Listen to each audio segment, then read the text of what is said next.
Welcome everybody to the February Stockton Astronomical Society meeting. We'll jump right into our program with our speaker. Eric will introduce her in just a moment. I wanted to welcome everybody to the meeting in person here and on Zoom. We'll go through our presentation. We'll have questions and answers at the end. During the Q&A, please grab one of these handheld mics so that people on Zoom can hear you. We'll have some announcements and we'll wrap it up. So everybody enjoying the chili? It's really good, huh? Very good, Casey, very good. That's it. Well, with that, then let's go ahead and get started. Eric, I'll turn it over to you to introduce our speaker for this evening. Okay, let me introduce to you our speaker, Dr. Aparna Venkatesan. She is an astronomer in the Department of Physics and Astronomy at the University of San Francisco and co-director of USF's Tracy Seeley Center for Teaching Excellence. She works on studies of the first stars and quasars in the universe and on numerous cultural astronomy and space policy projects. She serves as co-chair of the American Astronomical Society's Committee to Protect Astronomy and the Space Environment. She has been recognized internationally for her research, featured widely in the media, and received numerous prizes and awards.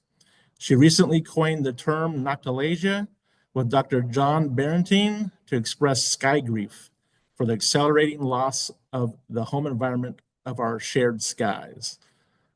Please welcome Dr. Aparna Venkatesan.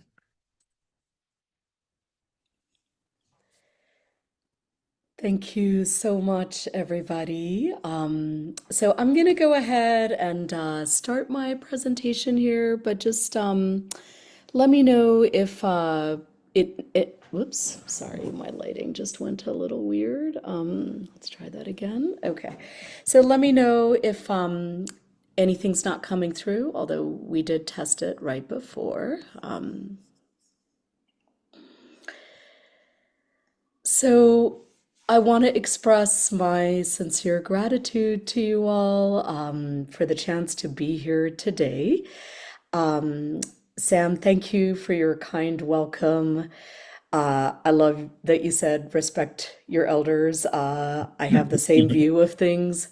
And I also really want to thank Eric, who's been just great to be in communication with, so responsive, and really appreciate, Eric, how you help facilitate this. So thank you very much for the opportunity to be here today and to share something that I've been thinking about for some time, at least 2 to 3 years. But the situation itself has really built to a critical mass, not just on Earth, but increasingly in orbital space. I also want to take a minute. My best understanding is that the Stockton Astronomical Society was founded in 1950. So I believe this is your 75th or Diamond Jubilee. So congratulations on that. And Thank you. To the next 75. I also know that everyone is sharing this rainy evening together. At least it's very rainy here. But I just want to make sure that I don't forget that it's Valentine's Day tomorrow, but I just had to throw this image of the antennae galaxy into my slides, not just because it's pretty and we can all go, ah, but because regardless of where we are, we look upon the same skies, the same moon, the same planets, and we are united by our love for our shared skies, which needs our advocacy more than ever.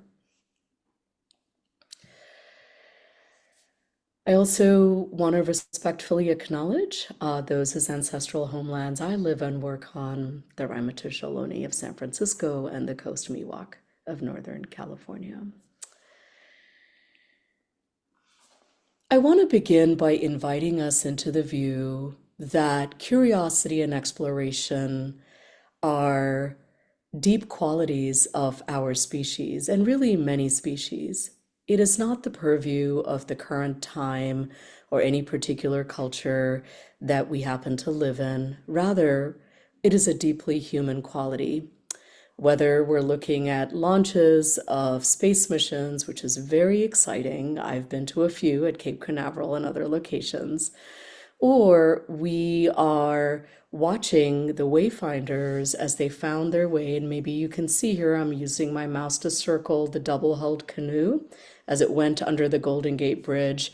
A year and a bit ago, the Hokulea returned to the Bay Area after almost 30 years, but their current voyage is this amazing 4-year, 43,000 nautical mile circumnavigation of the globe, sailing for the future of spaceship Earth. I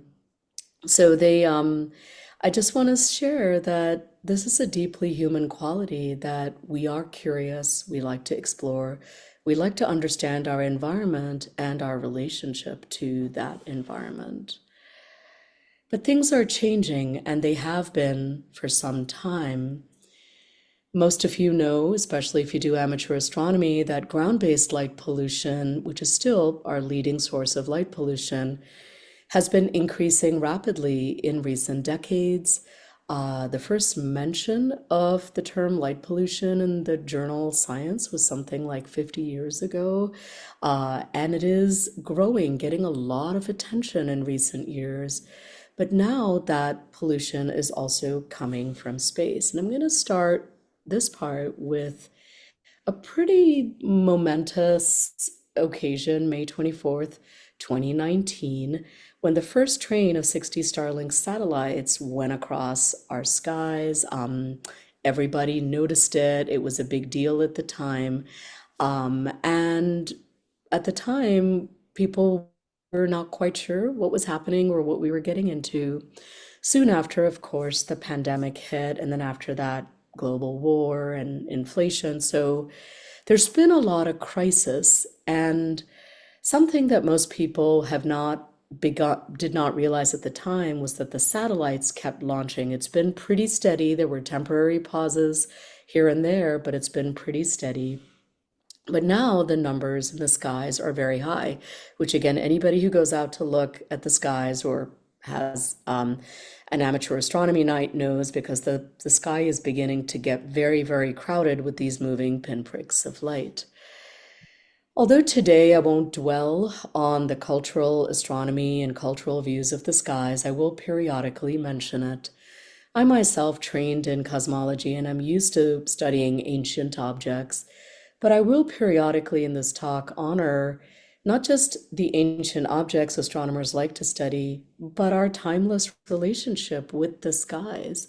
And the growing space and ground-based light pollution is impacting everyone's access, whether it's professional astronomers, amateur astronomers, casual stargazers, K through 12 teachers, cultural sky practitioners, traditional knowledge holders. It's impacting our collective access to the skies. And for many in communities, including indigenous communities, it feels like a painful erasure of their stories and identities again, because there's a lot of literal interruption of ceremony with the stars as satellites intervene or the stars are washed out from light pollution. And many of these communities are already disproportionately experiencing economic fallout from recent years and loss of home environment from climate change. And so to lose that last stand of a home environment, our shared skies, has really had a very big global impact. And I'll share a bit more about that when I talk about Noctalgia in a few slides. So some of you may be aware, but in case you're not aware, since that fateful moment in 2019, the number of satellites in low Earth orbit has been growing dramatically. Right now, it just recently crossed 10,000, which is not a great number to cross. Keep in mind, historically, there's only been at most a few hundred, and in fact, for a long time, it was just 85 to 100. But it's really poised to grow by a factor of many, perhaps as much as a factor of 10 or more by 2030. Now, the goal of these satellites is very important. Global affordable broadband for all communities, access to telehealth, medicine, education, economic development. So these aren't small goals, these are big goals for communities around the world. But the pace at which it's happening, neither we nor living ecosystems nor the environments of Earth and space are resilient and can handle the pace at which this change is happening. And I'll share some of the short and long-term costs of this. We actually had a paper out, calculating the cost in lost observing time for astronomy, but I'm going to really dwell on the broader cost today. So many astronomers perceive this as an existential threat to astronomy and dark sky advocacy. And it's not, you can see here, this is Comet Neowise a few summers ago. This is yet another sky exposure, and you can see that satellite streaks are becoming an issue, but it's not just an issue of streaks, which people can, in principle, write code to remove. But when there's quite so many glinting bits of rotating hardware in the sky, it creates an aggregate effect of sky brightness. There's a lot of glinting flecks which interfere with time domain astronomy, one of the fastest growing fields in astronomy, but it also causes a large sky in global sky brightness, aggregate sky brightness, which tends to wash out the Milky Way meteor showers and more. So again, this slide is about satellite-induced effects on sky brightness, but I refer you to this paper, which most of you likely already know about, which highlights dramatic rises in ground-based light pollution by Kaiba et al. This was a citizen-based science project spanning over a decade, showing an annual year-to-year rise of over 10% in ground-based light pollution. So put another way, over the lifetime of a child, as they grow from age 0 to 18, they will see a factor of 3 fewer stars. So it's dramatic. And ground-based light pollution actually has solutions, as many of you I'm sure know, better light covers, better lighting, and so on. Something that not everyone realizes, and certainly I didn't realize it until I was educated by somebody else, is that this is an issue for space telescopes as well. The Hubble is sitting at an average altitude of 550 kilometers, which is just below LEO, or low Earth orbit, in which a lot of these satellites are sitting, which is right around 600 to 1200 kilometers. So these are Hubble exposures that actually have streaks, and in some cases quite bright bands of satellite streaks going through them. As I said, the grim statistic of more than 10,000 active satellites in LEO was passed last summer, and I encourage you to visit this website. This is updated every day. It's run by Mariba Jha and his collaborators, but it's updated every day, and you can actually have it put up just active satellites, all the defunct satellites, which by the way are a huge debris risk, but also the ones from the ASAT tests, which I'll talk about in just a moment. But the fact is, this cage of rotating hardware is growing. It's increasingly hard to manage, even getting current missions or current experiments in and out, and it will get worse unless we do something about it.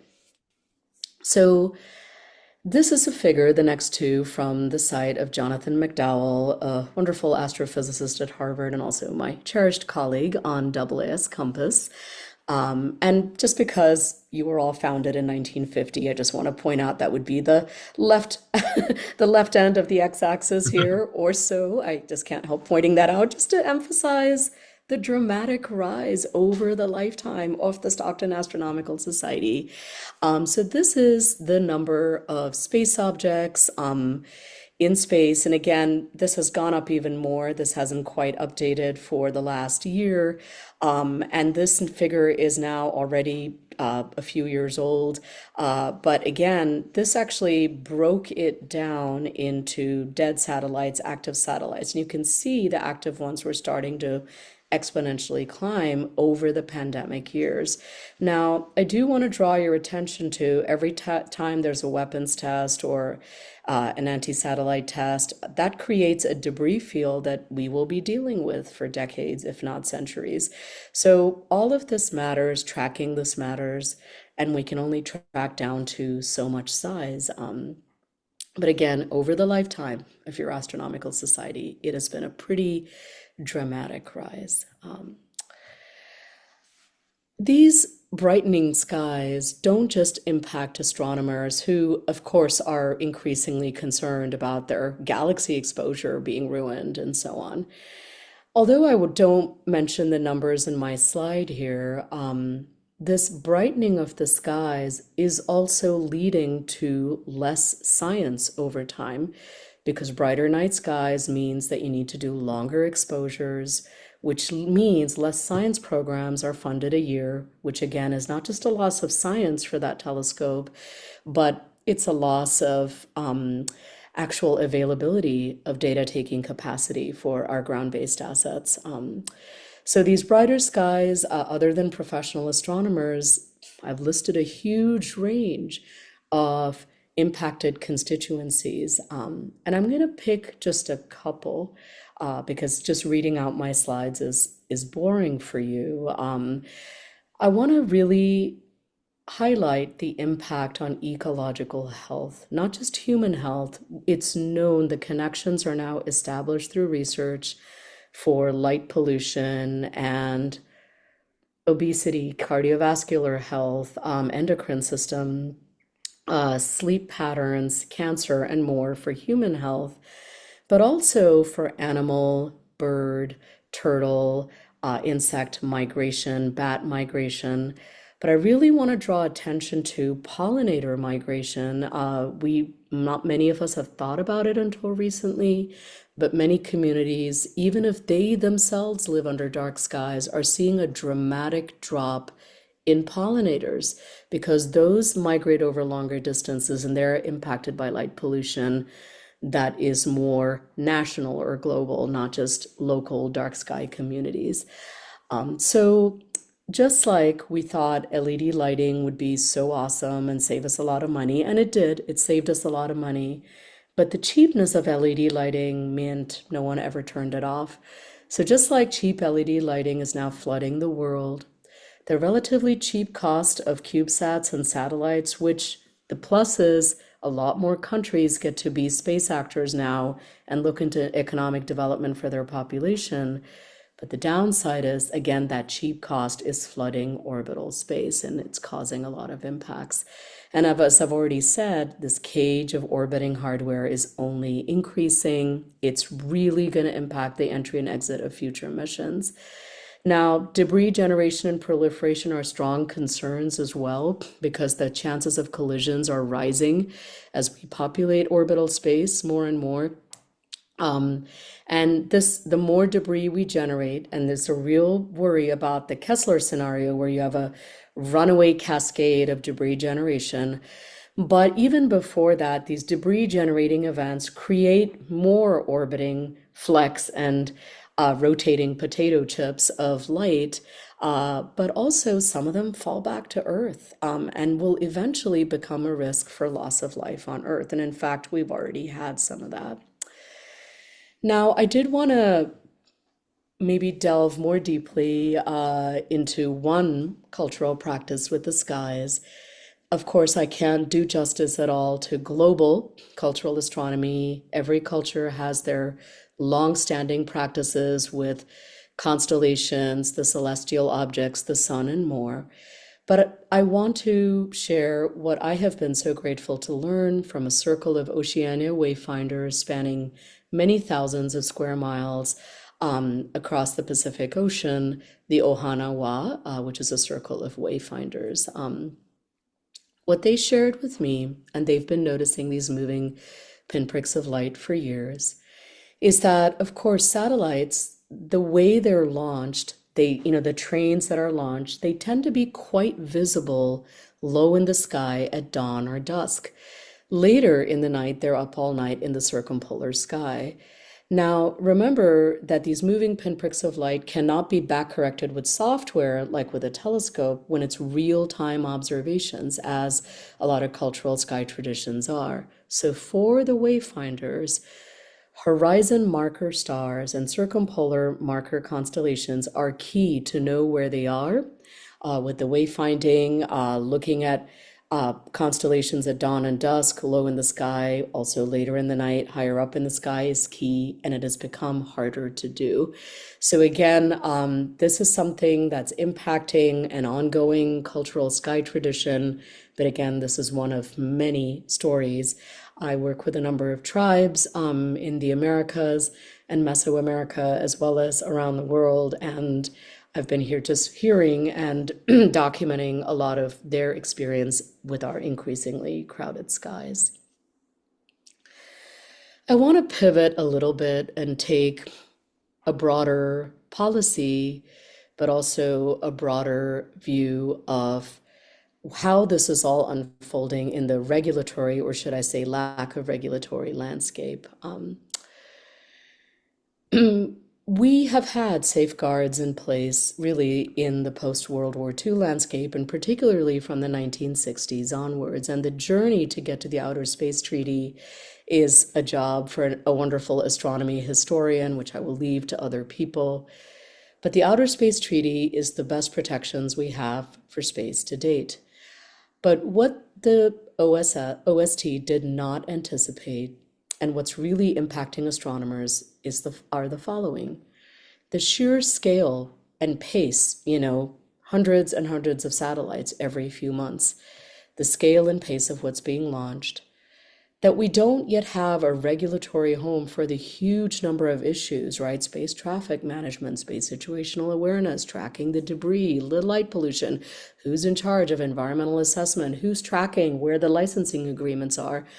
No one agency has been tasked with this. I mean, the Office of Space Commerce is an obvious one, but there's also a lot of difficulty with enforcing the few rules we do have.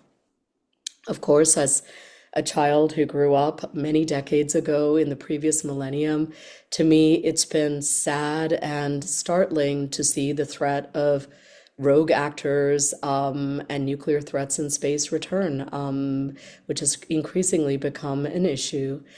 But the one issue I'll bring to your attention, which has become a huge issue in recent years, is the outsized role of private actors in space and the reliance of governments on them. NASA is heavily reliant on private space actors and private initiatives for the US's presence in space. And that gives a loophole because the Outer Space Treaty is really all about nations. It didn't really anticipate that private companies would play such a large role. Now, I'm not saying that's a good or bad thing. Often private initiatives can be a lot more nimble and responsive. And I have to say that SpaceX and OneWeb and a number of other space companies have been very, very collaborative with astronomers trying to work on darkening their satellites and so on. It's still not as dark as they need to be, but they've been collaborative. Still, we didn't anticipate this. But despite the huge numbers of satellites and the growing number of countries and private and state space actors arriving in orbital space and the moon, the lunar landscape, the US has still set an example for what regulatory policy, collaborative models, signing of agreements or treaties looks like. So the world still looks to the US, for example. So it's important we preserve that role as we move forward together as a species into space. So this is a still from the movie Gravity, which, is a bit of an anxious movie, but anticipated the debris threat. But 8 years later, here's what actually happened in November 21. So I'm going to play a little clip, and I'm hoping the audio comes through. Hey, Mark, good morning. Sorry for the early call. We were recently informed of a satellite breakup and need to have you guys start reviewing the safe haven procedure. It's 9.21. We are planning on performing through Block 8, which will include closing the radial hatches. The time of concern is 0600. Copy, 9.21. We're looking at executing that through step 8, and including closing the lateral hatches, and time of concern is 0600. Okay. That's a good read. We have a step on the ground to configure before you guys close those radial hatches. We will be sure to let you know when we are ready for you to perform your steps. Sounds good. Thanks for the heads up. To answer your question earlier about suits, we can support you getting into suits at your discretion. It's your call. Just to note that the Soyuz crew is not in suits, and then heads up 15 minutes to the next debris field past TCA. Endurance copies. It is the... So I just wanted to share that very real threat from November of 21 after the Russian anti-satellite test. And it was this is headed your way in 15 minutes. Get your suits on. Not sure the Soyuz folks can get to their suits, but it's a literal batten down the hatches moment. In this particular case, through flight maneuvers, they were able to dodge most of it, but that was scary. Human beings were up there, and it is something that's going to become an increasing threat as it gets crowded up there, but there's also increasing rogue actions. We just don't have a central place that's tracking and licensing and collaborating with all of this right now. And it's not just here, but it's also, yeah. So I'll make a couple of comments on this, especially because really we are now in a new arena in space, in orbital space, where there's a lot of countries, but also a lot of private companies. So companies, of course, particularly in the West, private companies benefit from publicly funded research, taxpayer-funded contracts, of which, the current leading U.S. space companies they have really benefited hugely from taxpayer-funded contracts through the Pentagon and NASA and other agencies. But of course, they get a lot of tax breaks and federal and local state subsidies as well, like come do business here, build your buildings here. So what we've been trying to do in our teams when we do briefings is to advocate for communities to feel some benefits back from this investment of public dollars, some of those benefits to flow back to them. So not just to go to federal agencies, but to come back to the agency of communities so they can continue to innovate and continue to have security and cybersecurity, including economic security. This is a busy slide, but I'll just highlight a couple of concerns and challenges with the way things are proceeding in orbital space. I've already mentioned the debris risks, but one gap is it's really, although there's language around it in the Outer Space Treaty, and there's a lot of private companies developing models and engineering for in-orbit cleanup, there's a lot of environmental cleanup actually, both at launch and at reentry. And then some of our team members have actually calculated that the current rate of satellites burning up in the upper atmosphere is equaling and slightly exceeding the quote natural rate from micrometeorites every day. It's changing the atmosphere's chemistry. But because recently the deorbiting timescale was changed from 25 years to 5 years, that means what you put up has to come down faster, which means more launches, which means more atmospheric chemistry changers, because you have to deorbit all of those. So who will pay for all of these cleanups? And if there's a collision, who will pay for that? There's a huge amount of concern about security and cybersecurity. When you have so many satellites, how easily can they be hacked? Will they fall back and, not just loss of life, but destroy our ground-based assets or run into a whole number of other satellites, creating more debris fields and destroying other space-based assets? So not having rules is actually concerning industry as well. They want to know where each other are, and they want to, it's impacting U.S. interests in space, but I would also argue U.S. safety and security interests in space. Sustainability is an overused term these days, and we've been advocating for focusing rather on sustainable operations for everyone, whether it's the military or private companies or atmospheric scientists or astronomers. We all just want access. And finally, there's this assumption that whatever happens, we'll figure it out as we go along. I mean, because things are unfolding very quickly. It's not like we launch a bit, wait to see what happens. Looks okay, so we're going to launch a bit more. It's all happening very, very quickly.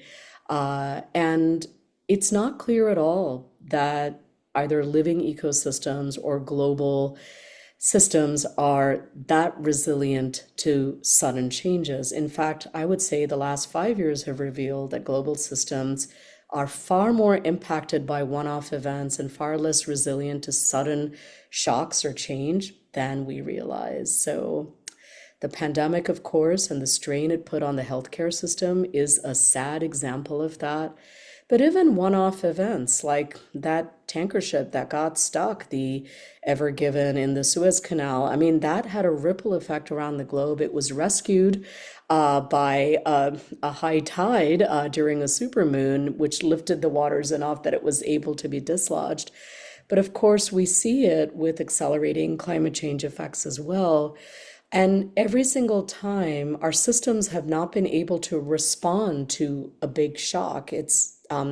So the worry is if we really did have a series of accelerating collisions or a debris cascade in space, like, would we be able to handle that? So I do want to say you've probably all seen the headlines in recent weeks and the last couple of years of pieces of satellites falling back. This is a farmer in Saskatchewan who became a celebrity against his wishes. But I did hear a van pulled up and took that away, so I'm not quite sure what happened to that.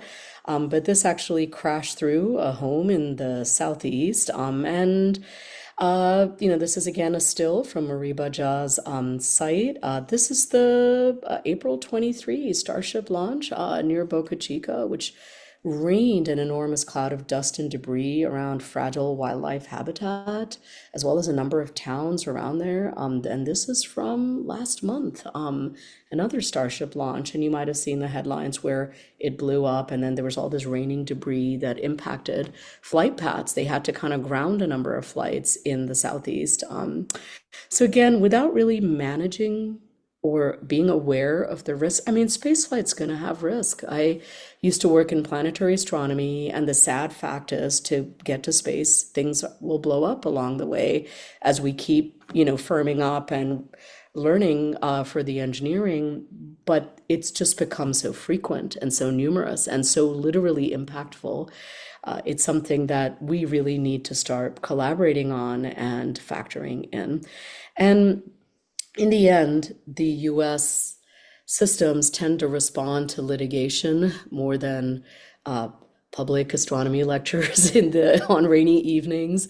And we're a litigious country, and the number of class action lawsuits around these are really building up, and maybe we'll get to a point where NASA gets tired of being sued. That's already begun, even though, yeah. So now as I head towards my last set of slides here, so I have just about a few to 10 more or so.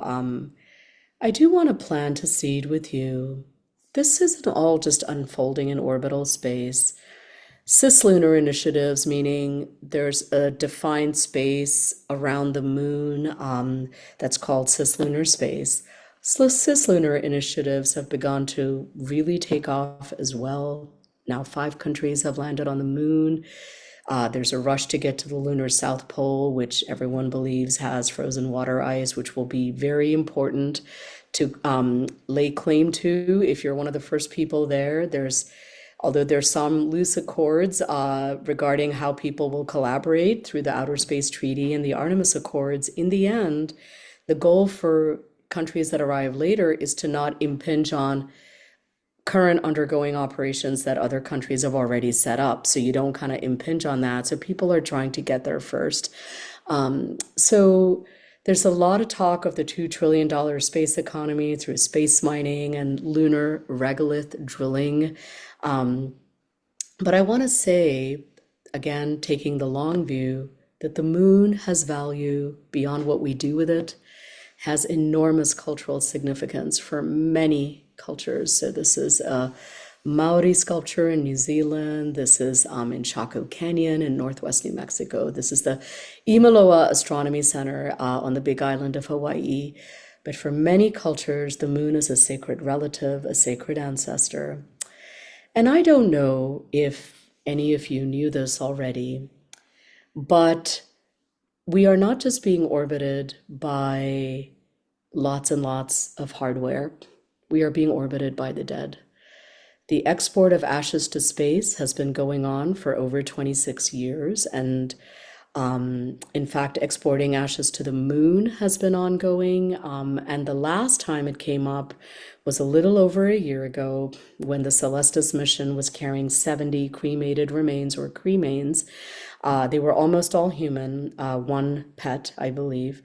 And then because a lot of tribes had already objected to NASA 25 years ago, and NASA had set up an office to inform tribes if they were going to do this again, and this hadn't happened, this time a large coalition of tribes in the Navajo Nation sent a big letter. They came to NASA, talked with people. In the end, the spacecraft took off with the cremains, but it ran into technical cooling fluid problems and then ended up burning up in the Earth's atmosphere. So that was the fate of that craft.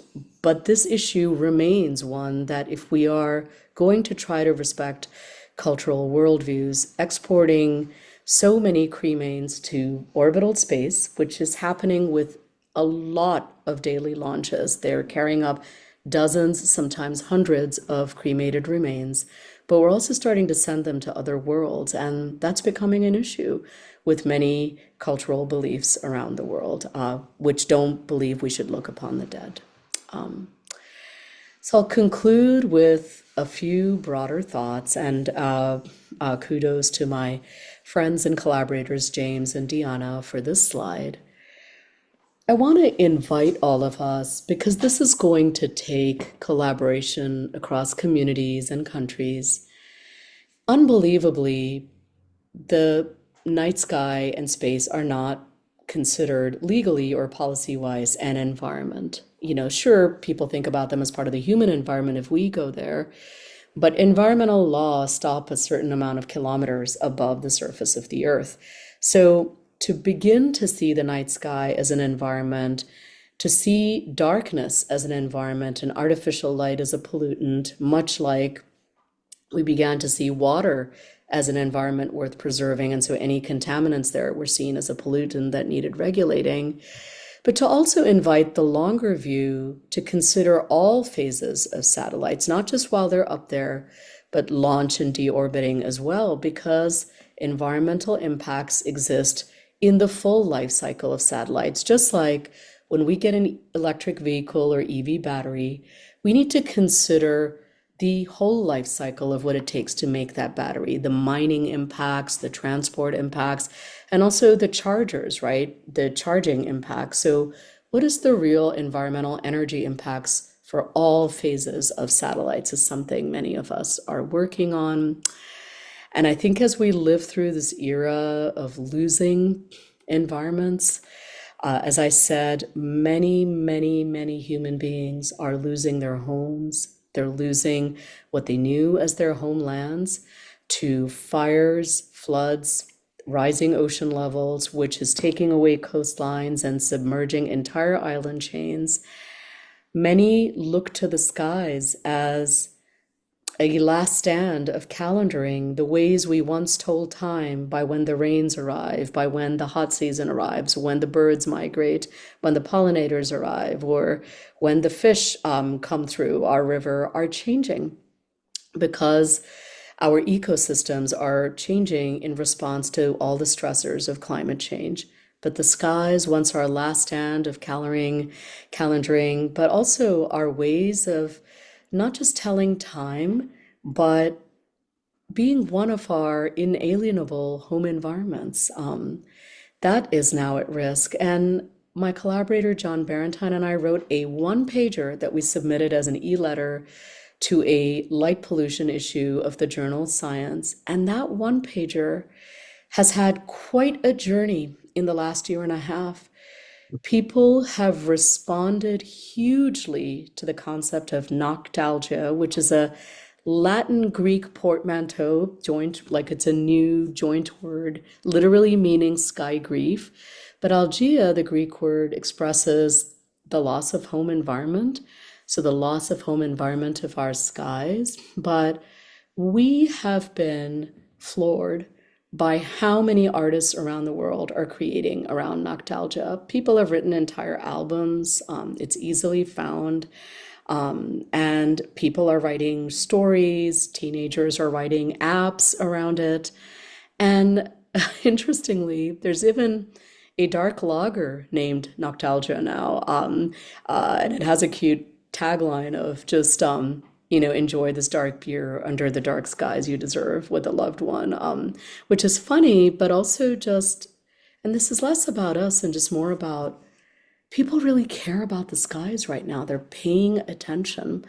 And I think that's a wonderful place to be for all of us who want to preserve the skies. So we're trying to broaden our views of what is environment, what is heritage. Heritage is not just astronaut boot prints and, leftovers of space missions that are on other worlds or in the skies. Those are wonderful, by the way. But heritage is also language and sky traditions and cultural knowledge in the environments. And so we're just broadening what the definition of environment is so we can defend the skies. And we're learning from other environments, right? How did we protect the coral reefs? How did we preserve some sites of intangible cultural heritage? The journey with Mauna Kea, as many, many constituencies, the military, astronomers, Hawaiian storytellers, and communities all come together to co-steward an environment that they all have an interest in preserving for future generations. We are learning from those movements as well as we try to partner with many, many constituencies in the skies. So last year at a conference in South Africa of the International Astronomical Union, we shared our advocacy strategy, which is to declare the skies and space as an environment and recognizing that darkness is a vital component of that environment, acknowledging artificial light at night or ALAN as a pollutant, and adopting Dark Sky International's principles for responsible outdoor lighting at night. So one of my former students created this gorgeous graphic because we had 4 themes, which I'm going to read out to you in case you can't quite see it. And so much of the world right now is burned out on nonstop crisis, major crisis fatigue, and just presenting everything that's going wrong and what you shouldn't do is one strategy, but it's not a strategy that invites people into advocacy with hope, is my personal take. So what we try to do here is share what we are for through the skies. So skies for Indigenous and tribal rights, skies for health, skies for economic development, skies for biodiversity. So we really tried to say what we are for. What are the dark skies for? Now this is too busy, but it's simply to share what a very busy group of people we are. So if you have a phone and you just want to, point your phone at this, it will take you to our website, which is the main thing. We are the American Astronomical Society Committee to Protect Astronomy and the Space Environment. That environment part is key, compass with an E. We are a very, very busy group of a few dozen people who do an awful lot a year. And I'll let you read on the left what we do. We partner on the global stage with the International Astronomical Union Center for the Protection of the Skies, or CPS, but we're just very busy, and we partner with the United Nations as well as UNOSA, the United Nations, COPOS as well, Committee for the Peaceful Uses of Outer Space. So we're a very busy group of people. I want to end with the last few slides just to offer hope. I know I've shared everything that's happening, and I don't want you to leave feeling like, oh my God, like it's awful up there too. I want to leave you with some hopeful stories of constituencies that were seemingly orthogonal that came together. And on each slide, I'm just going to amplify one story. So here, I want to draw attention to the world's largest international dark sky preserve, the first one to cross an international boundary, the Greater Big Bend International Dark Sky Reserve, over 15,000 square miles, which brought together astronomers, teachers, communities, and oil and gas folks. It's really an incredible success story. It was a many-year journey, but here we are. And I didn't know this, and I want to thank my colleague Tesney Pugh for her slide. She's played a key role. She's the superintendent of McDonald Observatory, which is one of the country's leading observatory in West Texas. But the Texas oil fields are, the oil industry in general is one of the highest light pollution per capita polluting industries in the world. So it took a lot of community engagement, a lot of engagement in the industry, but they've worked it out. And now we have this dark sky preserve. So it's really incredible. And that's one success story. Another one through my colleague Doug Arian out east is the AMC Maine Woods International Dark Sky Park, which brought together a lot of communities, nonprofits, and economic development groups, because dark skies are very, very good for economic development. This particular one is the last dark sky region in the eastern two-thirds of the United States. Not Maine, but the eastern two-thirds of the United States. So it's an incredible success story as well. And I learned when I went to that meeting in South Africa that the number of dark sky parks in the world has gone up by a factor of 3 to 5 since the last meeting in 2021. In some countries, it's gone up by a factor of 10. It's a huge tourism draw, but it's also a huge community engagement tool. They partner with local schools and so on. And I really want to honor, much closer to us, I've been grateful and glad to know and begin to partner with a number of K through 12 school groups and dark sky advocates in the West Marin Dark Sky movement. They are trying to become, they're right around Point Reyes, become NorCal's first recognized dark sky community. So again, like I said with the environmental stewardship, these examples inspire not just their local community, but everyone around the country and the world. They serve as models. We need inspiration from each other, and they motivate. We all motivate each other too. We learn from each other. Oh, this person tried this strategy in that state, and let's try that. So just want to honor that. So I'll conclude with saying that dark skies and space are a wonderful scientific environment. I am an astronomer and I need those galaxy exposures, both from the ground and from space. But it's so much more than that. We have a timeless relationship with dark skies, and we have a beautiful relationship with everything those skies bring us. We relate to it not just as scientists, but as artists, as storytellers, as historians. We relate through language, and the skies give us our identity through the lens of our culture and our language. So I will just say I see dark skies as a basic human right, not just for our species, but for all living ecosystems, which are so impacted by the light pollution we're creating. And in fact, there's a growing space environmentalism movement around this. I know change will be slow. And from a recent workshop with Hawaiian communities, I've just included a quote from the Mauna Kea communities: acknowledge that this will be generational change. But knowing this, I'm just really grateful to share all this with you today, because our choices today are going to set precedents and have impacts for these environments for decades, if not centuries to come. So thank you very much.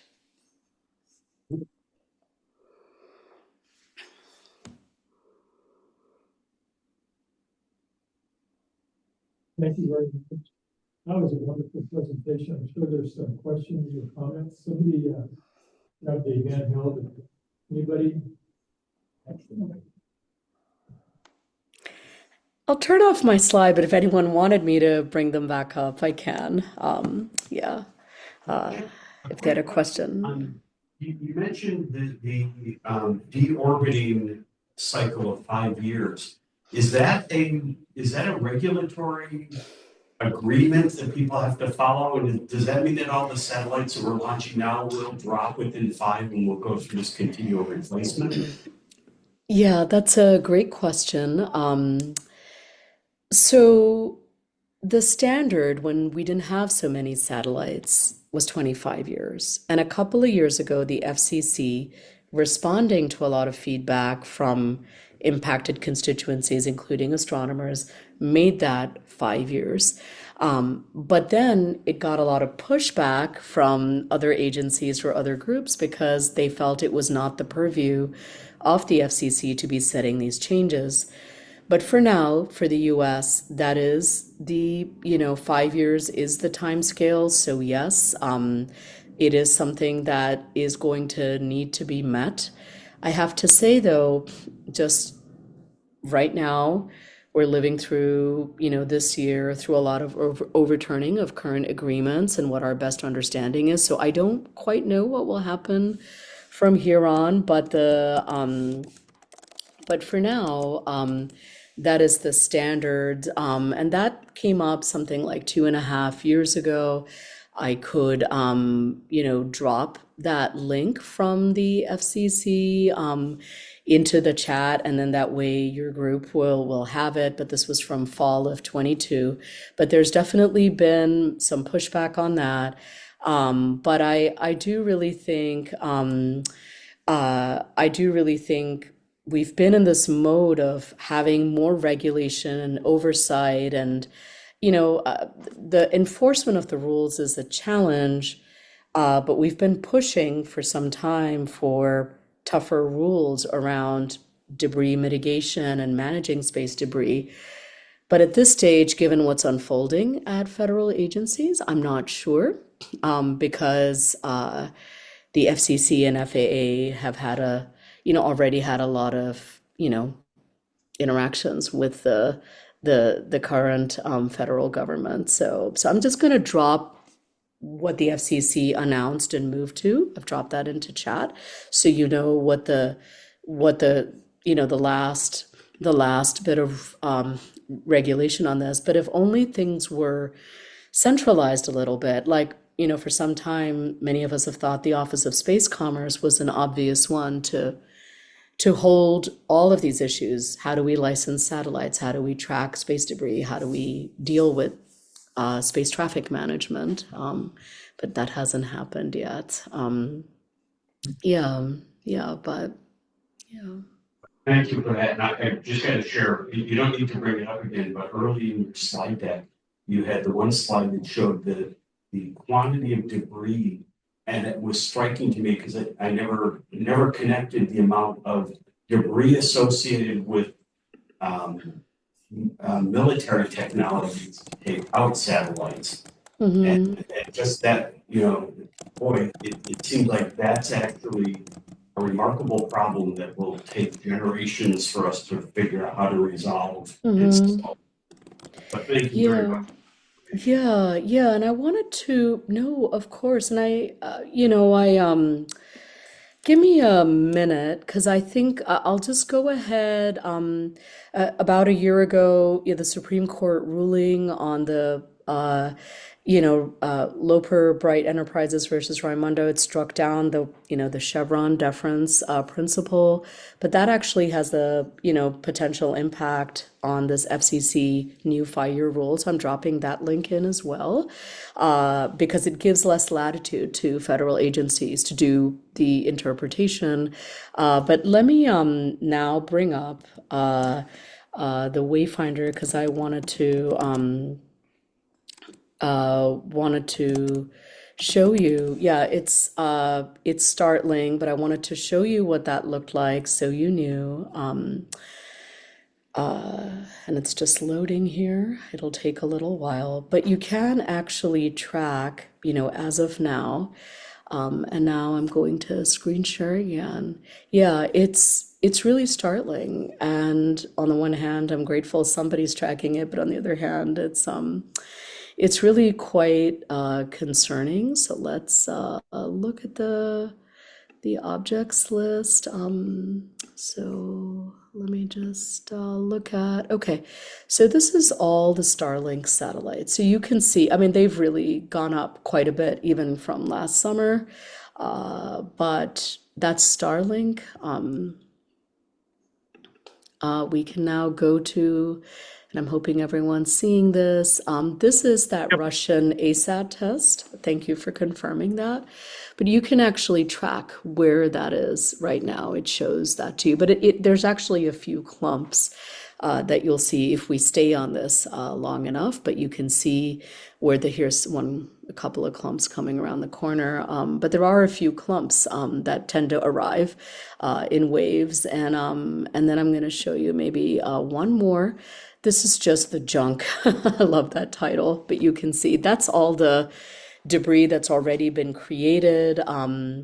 And yeah, it's really a lot. And also just the defunct satellites too, some of which have like other issues other than just being a debris field. So yeah, I do think it's you can look up the satellites over you. You can look at individual space stations and so on. But yeah, I do really think it's getting very crowded up there. Yeah. Thank you. Anybody else? I have a question. It's also about space debris. So I had recently seen some information about a group or company that's working on a plan to help, I think, launch another satellite, but that satellite's main mission is to clean up space debris. Mm-hmm. Do you have any Yeah. information on that? Or in your opinion, how successful do you think that type of endeavor will be? Yeah. So I've certainly seen individual companies propose that. And I've also like talked to people. I mean, there are startups and companies working on in-orbit debris cleanup. But here's my best understanding, and I'm neither on the venture capitalist end nor on the engineering end. So here's my outside read as an astronomer who's had some interactions with this, not the debris, the communities that think about this. Sorry about that. But I just wanted to say that my best understanding is that these debris mitigation strategies are limited to in orbit, at specific orbits, and specific sizes of debris. So to date, no one has demonstrated the feasibility of such a model. And I think it's safe to say many astronomers would agree, and I would even say atmospheric scientists, that it's better to not get to that point where we have a runaway debris cascade or a situation where it's going to get very hard to clean up because there's such a wide range from glinting flecks all the way up to boulder sized. People can handle a certain size of debris cleanup, but it's once they get very, like it's a fine dust or something smaller, it just gets a lot harder. And they tend to burn up in the atmosphere, which causes other issues, right? It's changing the atmosphere's chemistry. It's actually bringing back what was a solved problem, which is the ozone challenge. It's bringing that back because of the atmospheric chemistry changing. So we just believe it's better to slow down now because there's a lot of change happening that we can't even we need to be able to model it to understand what the solutions are. But to come back to your question, there's definitely ideas out there and companies working on it, but it's not been demonstrated as a feasible solution to date. And I'm just worried it won't get debris at all scales. Yeah. I see. Thank you very much. Follow-up question 3. The map or what the minimum size of the debris was it 5 millimeters, a centimeter? Yeah, I have a slide on that, and let me see if I can bring that up. I didn't have it in this talk. So I would say there is a distribution of the debris, but anything below 10 centimeters or so is where the real, it gets very, very hard to track. Now, I know that the military keeps track of a lot, which we, will have, I would say, limited exposure to. But let me just see if I can bring up. It's really the 10 centimeter size plus. Okay, so let me show you this. I'm just gonna copy this slide over to this talk and then share it with you guys. I wasn't sure that would be of interest today, but because you've brought it up, I'm just gonna go ahead. I've copied that slide over from another talk, and so you're gonna see my talk again, but now I've added an extra slide at the end. Okay, so to answer your question, this was my best estimate.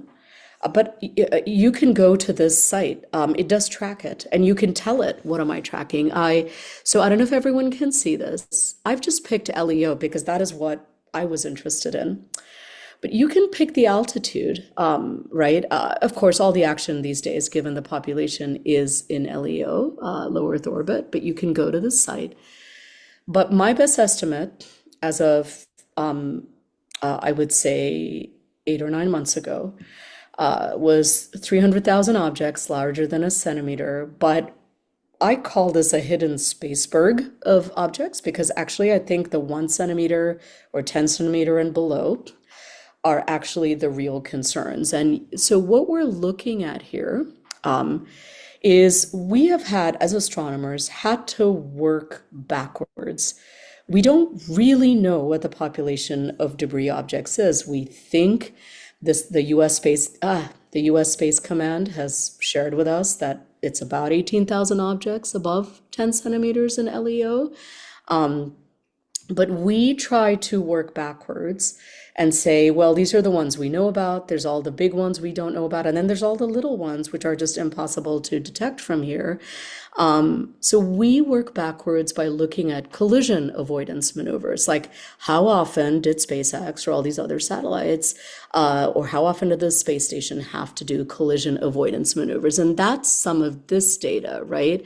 By payload and so on. So what's accessible to civilians is very limited data going back 30 years. But what we've tried to focus on is collision avoidance maneuvers per year. And as of last year, it was greater than 100, which tells us that the debris field is building. The other thing I wanted to say is we're also trying to track uncontrolled reentries, meaning, we didn't plan this, of objects from 100 to 1,000 kilograms. Those do real damage, and those have started to land. But if you want, you could take a picture on your phone of this website. I'll also try to drop it into chat because that is where I go to look at things. But the people who model this, they work backwards from these collision avoidance maneuvers. So let me drop that into chat as well. I was just thinking that a 10 millimeter object moving at those speeds, Mhm. even a millimeter size one at those speeds. Yeah, I know. No, yeah, there's really no way to track those easily. You're absolutely right. And the only way we can track those is by increasing. We've built models to track sky glow. But yeah, and also yeah, I agree. And that is another reason to not have a runaway collision event, debris generating, because they'll all get ground down into this fine dust, Yeah. Yeah, and it's very concerning. That's going to be much harder to clean up for any startup, really. Yeah. Very good. Anybody else have any questions or comments? Let's give a round of applause to our panelists. Thank you very much, Sam and Eric and everyone who joined me here today on Zoom and in the room.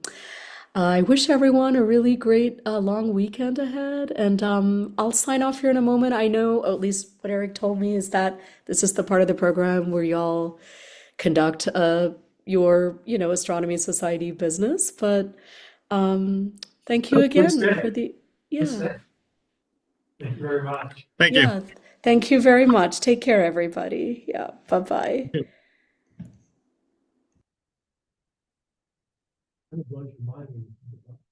What's up? Yeah, some big numbers. Yeah.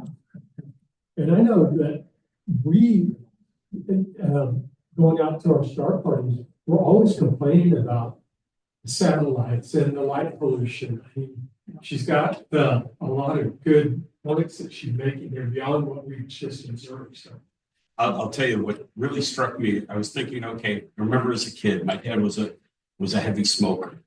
So I remember the cigarette packs going out the window, and every time he would stop at a light, the ashtray would get dumped on the ground.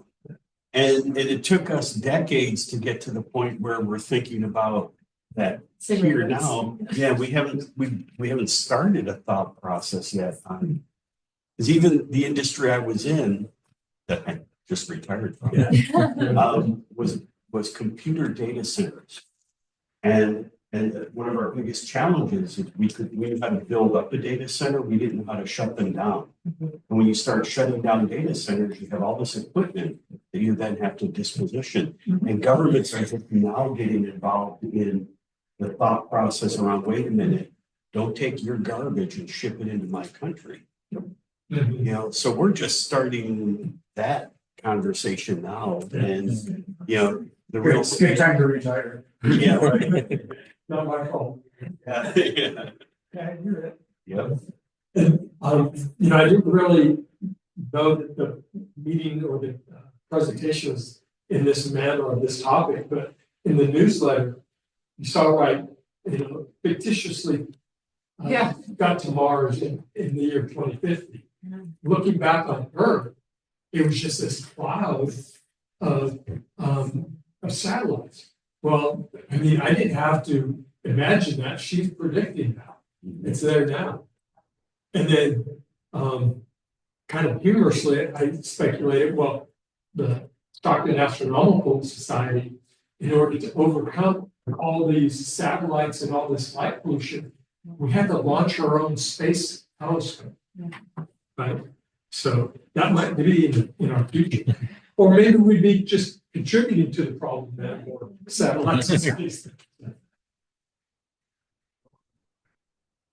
Surface. Right. Or so there. Just levels of that. It comes in Dyson. Exactly.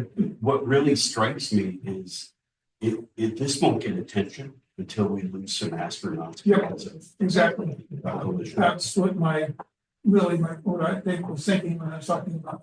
So how big are those things that they're tracking? Because all that smaller stuff, I mean, a 10 millimeter object, I don't know what the closing rate will be with the ISS, but it's going to put a hell of a hole in the ISS or anything else. Or like the plane incident just the other day, how we probably don't know what satellites the military has up there and can't even track those, and who knows what their work might end up interfering with our work, It's one of those things taking out one satellite, which creates another debris field, which takes out another satellites, like the moving gravity. Yeah. It's just a cascading effect. Yeah, it could be, it's realistic, and it could be bad. Okay, the topic for sure. Okay, our announcements.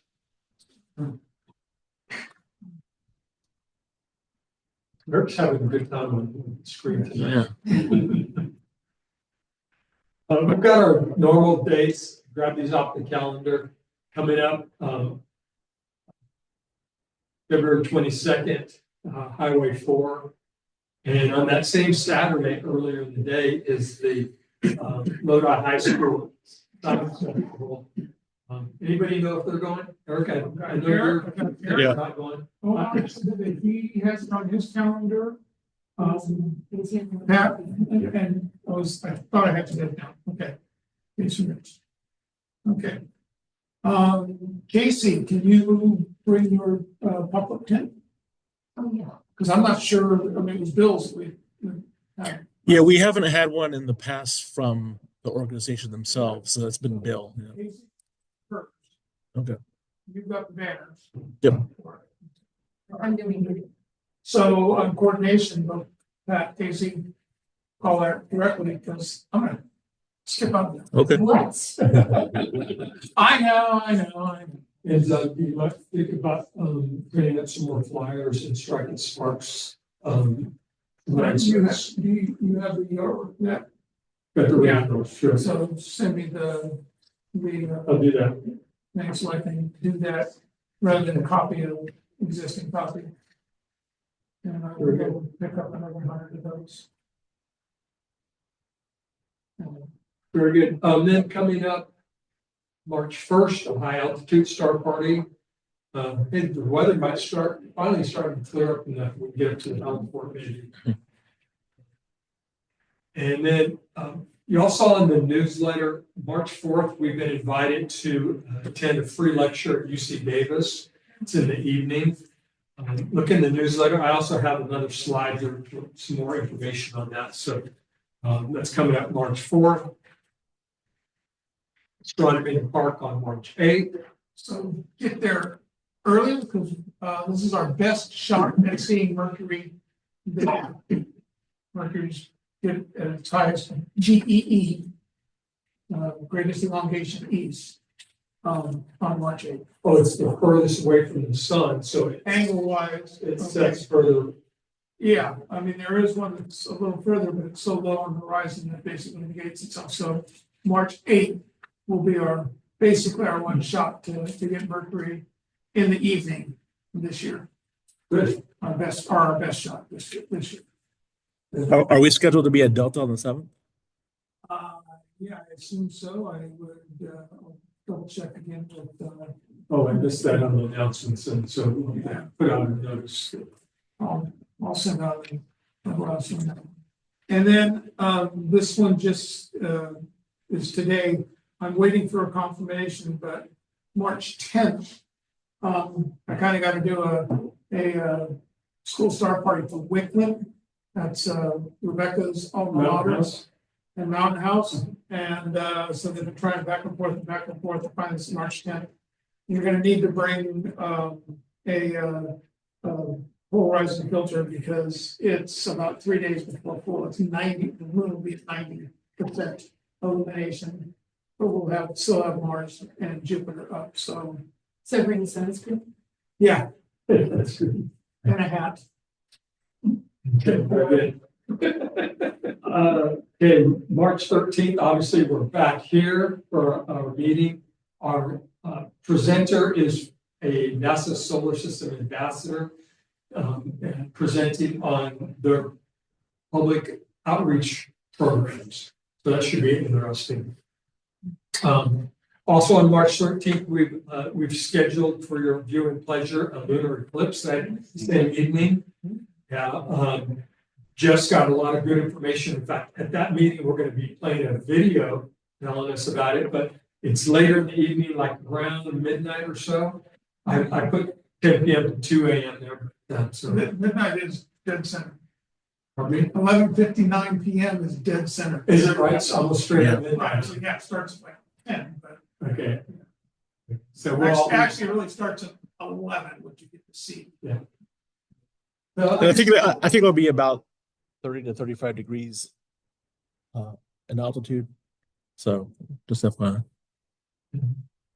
I guess we've got time to decide whether we want to meet as a group for a eclipse viewing or if we just do it from our backyards or whatnot. So March 22nd is Lincoln High School, the STEAM event there. Barry's already volunteered for that one. I'll back them up. We need some more. Huh? Who keeps scheduling? They keep sending it to us and he keeps saying yes. And It's the season. He's the coordinator. I just pass it along when they request. I told, actually, I haven't said yes to her yet. I just, emailed her today and said that I would be seeing if I can get volunteers tonight. So Yeah. if anybody else think they can be out at, Lincoln High School on March 22. What a question. I think they too, just like here last weekend, they usually have like food trucks and all sorts of things. So In the past, we've only been outdoors though. We That's- haven't that's had correct. indoor thing. that's correct. This Never- at Lincoln, we've been outdoors, yeah, with solar scopes, yeah. Okay, I've got to share with you, I learned a new vocabulary word, and it's crepuscular. As in crepuscular rays. You all seen sunlight shining through clouds, right? And breaking the light into beams.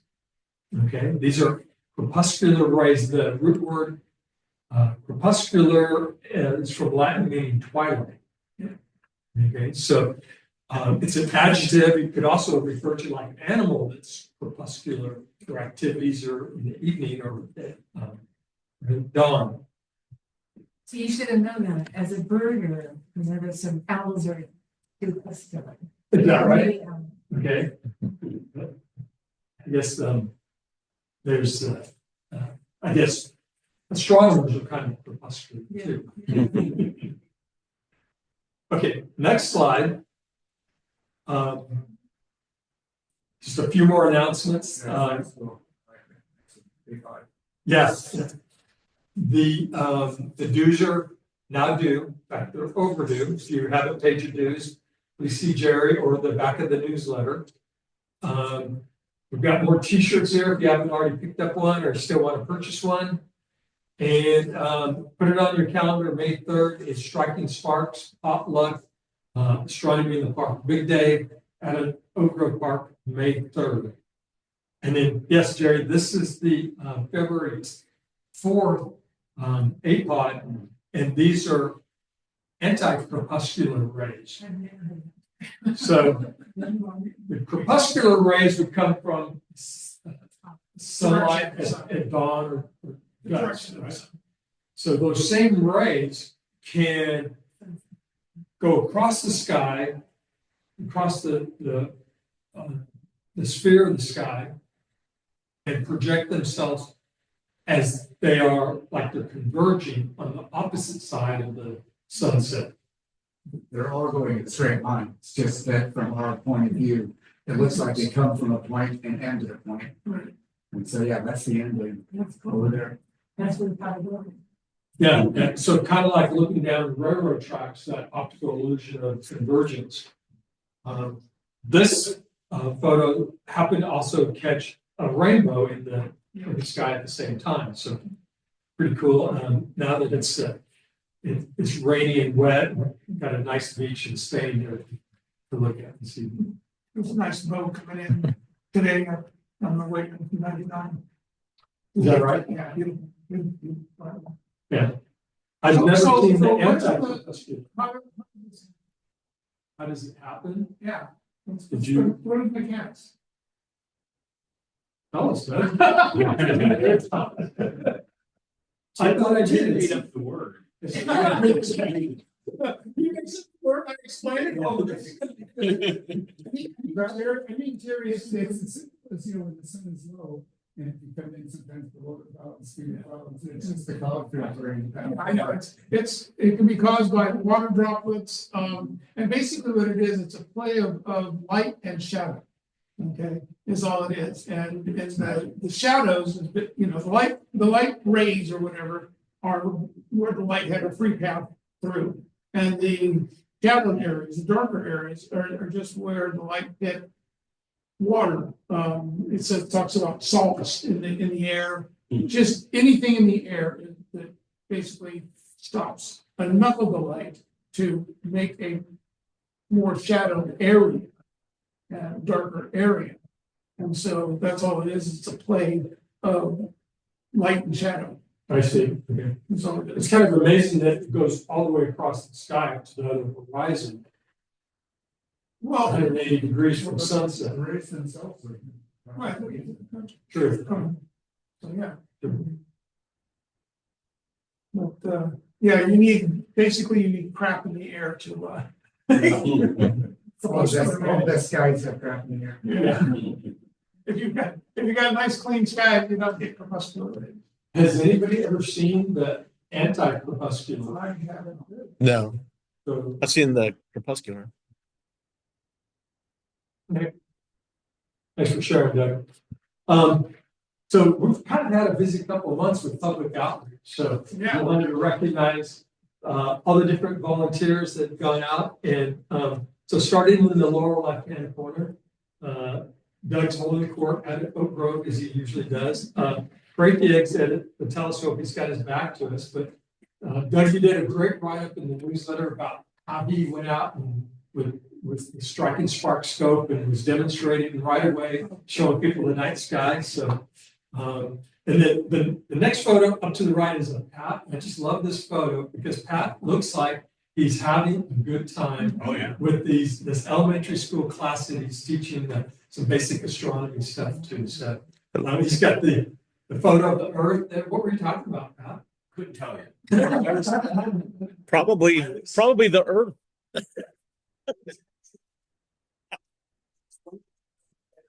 The entire time had an important question for me. And the teacher said there were 46 kids in the room. And the teachers were saying, don't ask any questions.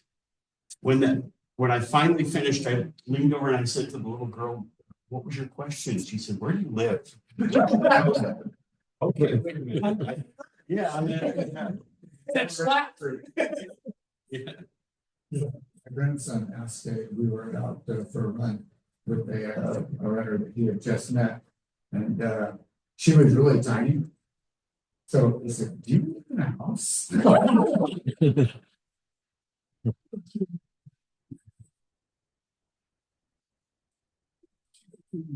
It also almost looks like you're balancing that lampshade behind you. Yeah, very good. Yeah, I wonder what that was. The other photo there is right outside this building at the Wetmore Center last Saturday. I think you can see Eric and Casey, and Rich might be in there too, but they had a great display of solar scopes out there. And I don't know how many, couple hundred or so people probably viewed through those scopes. Yeah, lots. The next slide, next one over is our fearless leader, Dina, The inside. Dina and I and Christy Abbott manned the indoor table, and we had a monitor with some displays on it. We had a bunch of handouts. And gosh, Were you ever able to do the entire? yeah, I did. I'd stand in front of the monitor and finally be able to talk about what was in the night sky on one slide. The room was really noisy. I know that doesn't do it justice. Yeah. That was a nightmare. It's so chaotic. They also had our demo striking spark scope there on it. Right. On the ground. The reason I was in the picture to begin with is because it was lunchtime and the room cleared out. Oh, is that right? Oh, wow. Yeah, he walks in, and it's like, I mean, all of a sudden it was lunchtime and everybody was gone. And that's when he came to dispel me. I enjoyed it. I enjoy talking with folks and the kids, especially, and their interest. It's just a way to share your passion, and they too have passion about it. I was hoping that one of the ladies that was there with her kid said that she'd be here tonight and wanted to join the club. So we'll see. Okay, I think that's it. Thank you for everyone who joined. And then I've been getting some questions, and so I wanted to remind everybody that the club has a great library. I think we've got like Nice. That's almost like 200. We've got like 200 books listed. And so to find the listing of books, go to the website, go to the resources page, and then click on that link, and it brings up the PDF of all 200 listings. And the library is stored in a spare room at Eric's house. That's the photo. The spare room at Eric's house with the library. You can get all those books on a little flash drive. So, it's just sitting there. I don't think anybody really Yeah. uses it. I mean, to crack open a physical book nowadays is kind of a rare thing, but. But you And, could review the list. If you want to know more about the book, I would recommend going to like Amazon or something and looking up the title and the author. But if you want to, yeah, you can. And if you want to check it out, just get in contact with me and we'll arrange either bring it to the next meeting or at one of our public events or something. And Because there's a whole bunch of shops too, waiting for Tim and I to build bookings to stick all this stuff. have they been categorized or? I thought, see, the ones that were at my house that I sent you a list of 2 years ago, 3 years ago. I'm not aware of any of that you have. I'm only aware of the ones that are at my house. Okay. Go through those and add those to the list, 'cause there's You're so gonna have many to build a new wing. Yeah. Come to my house, my wife would be glad to get rid of all my books. You'll go with it.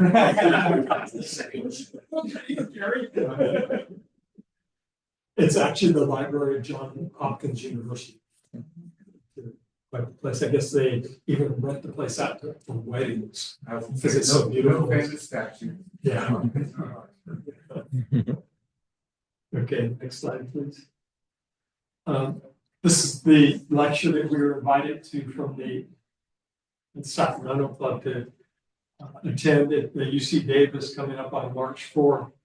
The website link is there. Maybe if you want to take a look at it, and it's free.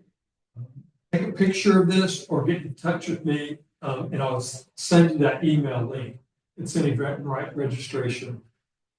But it's also not on Zoom though, right? It's an it's in-person. in person only. Yeah. Yeah. So if we all want to carpool and go up there, maybe grab dinner beforehand or something like that, it might be a fun evening, Tuesday evening.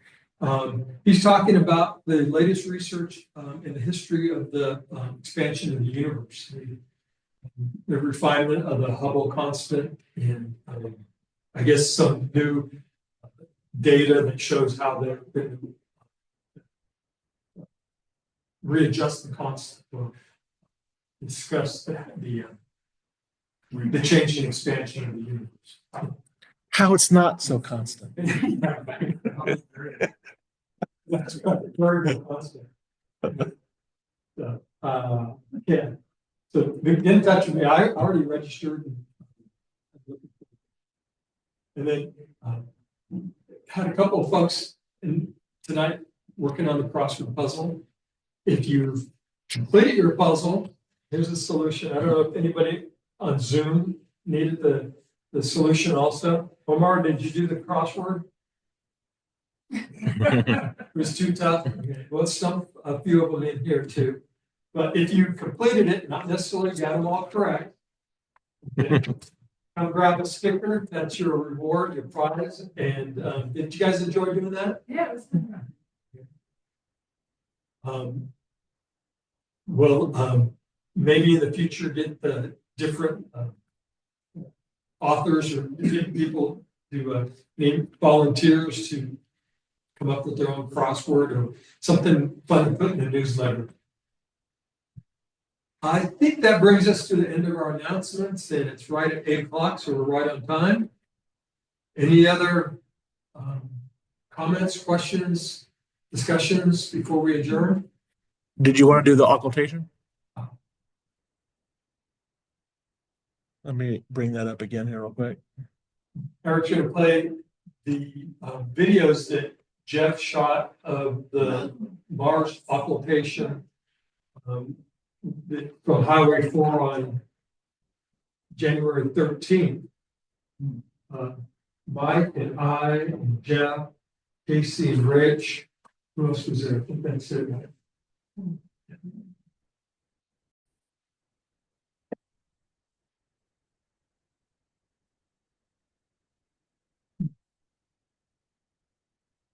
Are they labeled? Is there one that's first and that's first and second here? Yeah. This is January 13th, 2025. This is the Mars occultation. I'm shooting this through a Astrophysics 140 Starfire ED on a Takahashi EM400 mount with a Canon Costco camera. I got a 2-power power mount Barlow by Teleview, so it's f/15.5. Mars is going to go behind the moon in about a minute. Yeah, thank you. I appreciate it.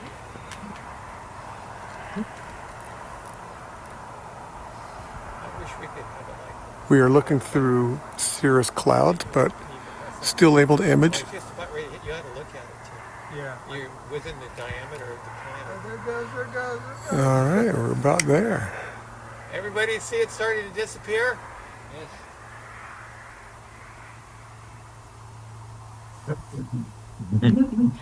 I believe that's first contact right there. My screen's too small, so I'm not sure. It's gonna go boom. There's the first contact. What time is it, Jeff?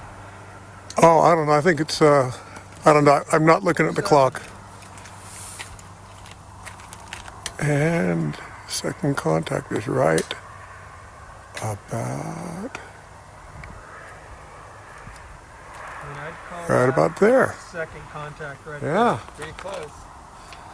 Okay, we're going to wait almost an hour for third and fourth contact coming up the other side of the moon. I'm curious, did you get to see it come back out? I was in Tracy with my kids, so we saw that, but then it clouded over. Oh, yeah. It was cloudy, but we kind of had some good visibility still. All right, we're getting ready for Mars to come out the other side of the moon. I'm not expecting that to happen for 2 more minutes. But just in case I goofed, I'm going to have the camera on. Right there, that round gray blotch on the moon is Mare Cesium? I can't remember the name of it. Cirrus? Can't remember the name. It should come out on the limb right above that. And The mount working last night, and then the gears stripped on it. 2 minutes. Yeah. I think I can jump ahead a little bit. Same telescope.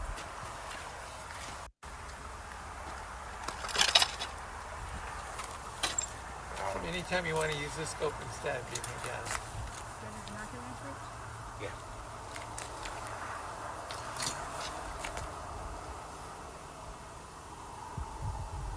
So did your pictures come out?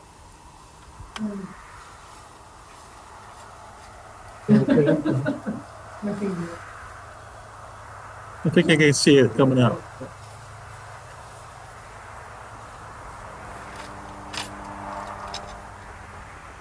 Oh, there's third contact right there. You see, yep. It is exactly on the top. Huh? It is right on target. Yeah, or right on target and right on time. You see it too? Is Jeff tracking, do you know? It just totally. There's fourth contact, I think. Mountain structure. We got her.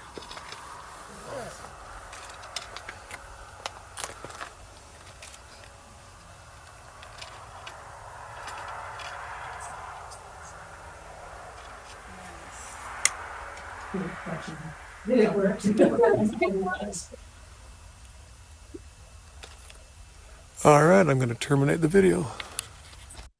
Jeff left it. Thank you, Jeff. That's pretty cool. Round of applause for the chili and cornbread tonight.